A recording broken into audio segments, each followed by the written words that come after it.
Welcome again. This is the part 10, and the first question of today's session is: the Chola ruler extended their support to Bhakti movement and Brahmanical tradition. Explain the statement. So, you know that Chola rulers were the rulers of South India.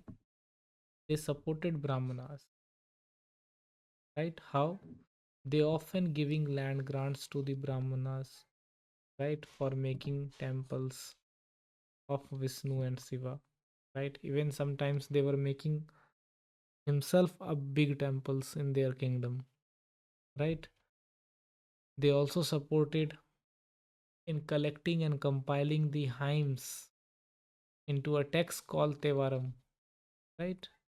Then this type of Gopuram are having the images of not only the god but also the images of highly, you can say, respected saints, right? So this is how Chola ruler supported the Bhakti movement in South India. Discuss the similarities in Sufis and Bhakti tradition. What were the similarities between Bhakti and Sufi tradition? Look at here: monotheism. Bhakti and Sufi both are talking about there is only one supreme God. Both of them are talking about humanism and love. They do not discriminate peoples, right? They were asking that if you want to get salvation, there is only way, that is loving the God, right? And they asked all of them to be in peace and harmony, right? In both tradition there was masters. In in Hinduism it is guru, in Bhakti movement it is guru, and in uh, Islamic tradition that is peer, right? So what is the importance of these masters? They were guiding teacher of their, you can say, mursid or the disciples. Both of them are rejecting rituals, okay, and using local language, right? Then devotion as the path of salvation. So these are the similarities between them two, right? So you can write this. Next question is: explain with example what historian mean by integration of cult. This is a very simple concept.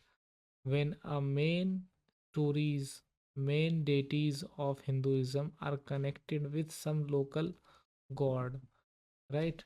So integration of cult refers to a process where diverse local beliefs practices were observed into larger mainstream Brahmanical framework. तो simple एक बार समझ लेते हैं that जो main God है हमारे, that is Shiva, Vishnu, right? इनके साथ अगर कोई लोकल कहानियाँ जुड़ी हों, जैसे जगन्नाथ टेम्पल की कहानी है, राइट, इसी को हम कहते हैं integration of cult. Now coming to the next one: analyse, illustrate why Bhakti and Sufi thinkers adopted a varieties of language in which to express their opinion, right? तो अगेन द सेम क्वेश्चन कि अलग अलग language क्यों इस्तेमाल कर रहे थे वो? सिंपल सा कारण था: make their message accessible to the common people, right? For example South India में जो नयनार्स और अलवर्स थे, they were composing their hymns in Tamil, right? In North India Guru Nanak composed his teachings in Punjabi, right? His teachings is called Sabs. Kabir also wrote in local dialect. Chishti used Hindavi, right? So simply the reason was to access the common people. Next question: explain the major belief and practices of Veerashaiva, that is Lingayat tradition. So Veerashaiva is a movement, Bhakti movement, you can say, of 12th century led by Vashavarna, right? And the follower of this sect is called Virashiva, heroes of Shiva. or Lingayats, that is wearers of linga. They challenge the caste system.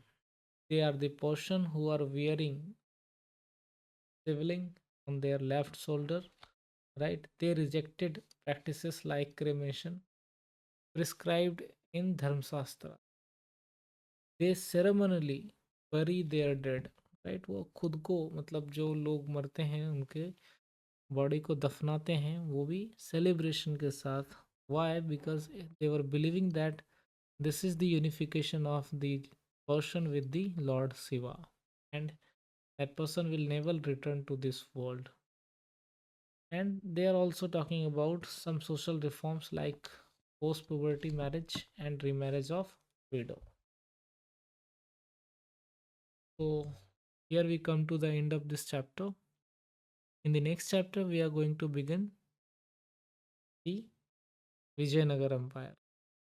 Thank you.